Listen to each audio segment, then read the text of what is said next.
Ahora sí, en el último bloque del programa, estamos con Nahuel Sosa, que es sociólogo, abogado, integrante de Agenda Argentina, también ejerce el periodismo en C5N y lo estamos saludando. Buenas noches, ¿cómo te va? Gus? ¿Cómo estás?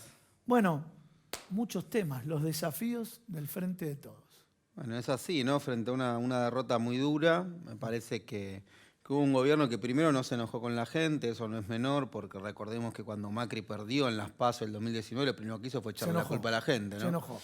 Y a la oposición. Acá hubo un gobierno que no le echó la culpa a la oposición, que asumió esa derrota. Obviamente se vivieron días muy intensos porque dentro de las distintas corrientes o sectores cada uno va procesando la derrota a su manera. Pero yo, a diferencia de a veces cierto pesimismo que estuvo expandiéndose en estos días, creo que va a salir más fortalecido al frente de toda esta situación. ¿Por qué creo eso? Bueno, porque cuando vos vas a la historia de América Latina, muchas veces cuando los proyectos populares se enfrentan a estas derrotas, a estas adversidades, muchas veces son sacudones que sirvieron para Que se consolidar reordenan. claro, reordenar, consolidar el proceso de cambio. ¿Vamos a la teoría de la entropía? Rumbo, ¿Vamos ¿no? a la teoría de la entropía o no? ¿Que el caos llega a punto tal que se ordena. ¿Que se ordena? ¿Vos Puede considerás? ser, puede ser. Lo que sí creo es que, a ver, que el Frente de Todos hoy tiene el desafío de dejar de ser un frente y pasar a ser una coalición. Sí. Entonces vos me decís, bueno, ¿y cuál es la diferencia entre un frente y una coalición? Son muchas, pero entre ellas que un frente suele ser algo que más puntual, más circunstancial, te unís para una elección. Ahora, cuando ya sos gobierno, me parece que hay que pensar en una coalición política al estilo el Frente Amplio en Uruguay, el PT en Brasil, Bien. versión criolla, ¿no? Me gusta ese planteo. Justo estuvo Pablo Roma antes. Gran colega. Yo te doy mi interpretación y obviamente, digamos, más rico que disientas conmigo. Cuando la vicepresidenta dice hay funcionarios que no funcionan, mi lectura, hay equipos que no funcionan. ¿Y por qué digo hay equipos que no funcionan y no funcionarios que no funcionan? Si tenemos, y yo hago referencia a, por ejemplo, la serie Borgen, donde cuando negocian en coalición le dicen el ministerio tal, el de medio ambiente, lo tiene una línea política. Acá tenemos distintos ministerios donde el número 1 pertenece, digamos, cercano a Alberto, el número 2 cercano al cristinismo, el número 3 cercano a Sergio Massa. Y de pronto, el primer día que estás ahí ejecutando, no sé si me va a mover el piso número 2, no sé si tengo, suponete que ese no fuera el escenario. Tenemos problemas de interpretación de los planes a seguir. Entonces, ¿cuál es la lectura que haces vos de la coalición? Y yo por eso no iría a las personas, sino iría a los equipos que no funcionan. Bueno, sí, me parece que es un momento de reordenar el Estado, ¿no? Un Estado que siempre hay que contextualizar, ¿no? Sacudido por los 4 años de neoliberalismo y sacudido por una pandemia que hubo solo 99 días de normalidad, porque no es solo los equipos, Gus, sino también que vos preparaste ese equipos que nadie se imaginaba una pandemia. Entonces fue un Estado que se pensó ligado, o los equipos, las áreas, ligado a reconstruir el país luego de 4 años de macrismo. En el medio pasan 99 días y al día 100 te cae una de las pandemias más importantes que hubo en la historia de la humanidad, ¿no? Esto no es una excusa, lo que quiero decir es que esto hizo que el Estado, aún con sus capacidades, en muchos casos limitadas, condicionadas, tuviera que dar respuesta a ese fenómeno. Y ahora me parece que entra otro capítulo, otra etapa, ¿no?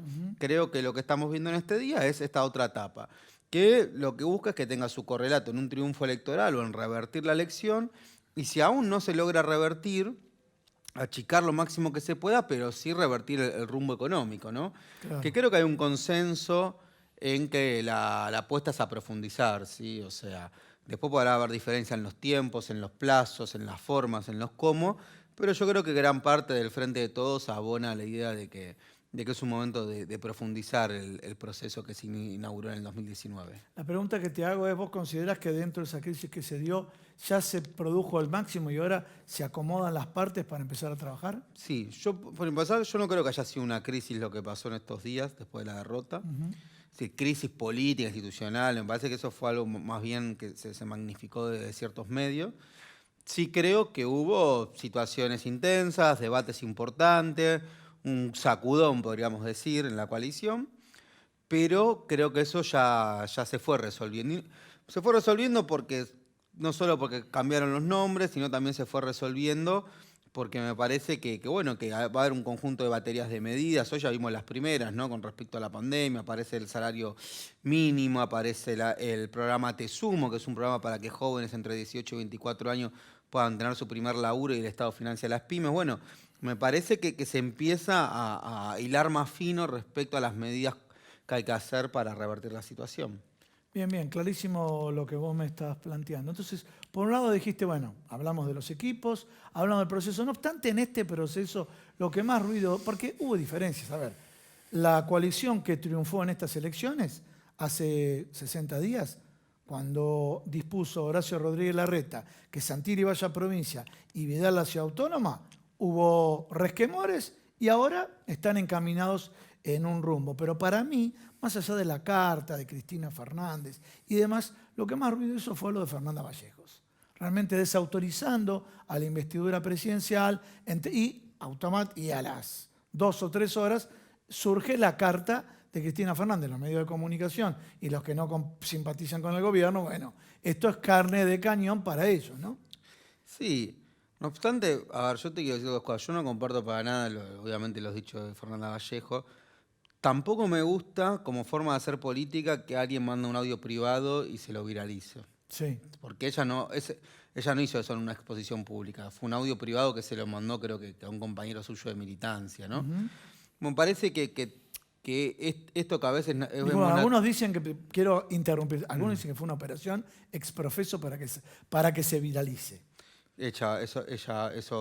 ¿Una operación que hizo ella misma? No, que algunos dicen, la teoría que te instalan los medios. No, a ver, lo que te quiero decir en general, más allá de Fernanda Vallejos, no me gusta cuando perdemos la frontera entre lo íntimo y lo público, ¿no? Es lo mismo que cuando se graba una conversación y después se pasa al audio de una conversación que era, porque sí, yo en privado con vos puedo hablar un montón de cosas que capaz pero no lo hizo en su carácter, a ver, de diputada nacional. Claro, no es que lo hizo dando una charla en la universidad. Sí.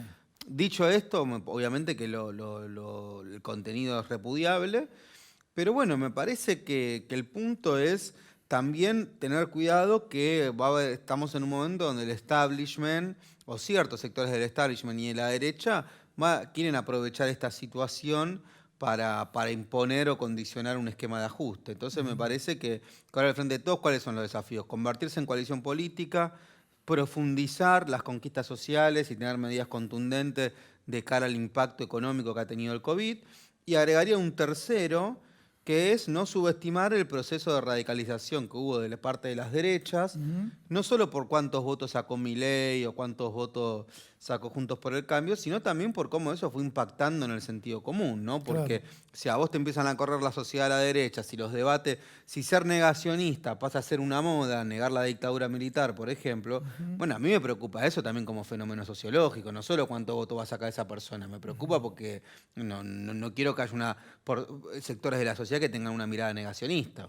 ¿Y esa mirada negacionista es por bronca, por impotencia? ¿Por qué se da esa mirada? Como sociólogo. No, me parece que hay un poco de todo, sí. Creo que hay un poco de un fenómeno a nivel mundial del crecimiento de las derechas. Hay cierta astucia que tuvieron las derechas de plantear como que si eso fuese ser rebelde o ser astuto, ¿no? Y me parece que hay un tercer elemento que tiene que ver también con muchas veces es un voto de descontento o un voto de desilusión, ¿no?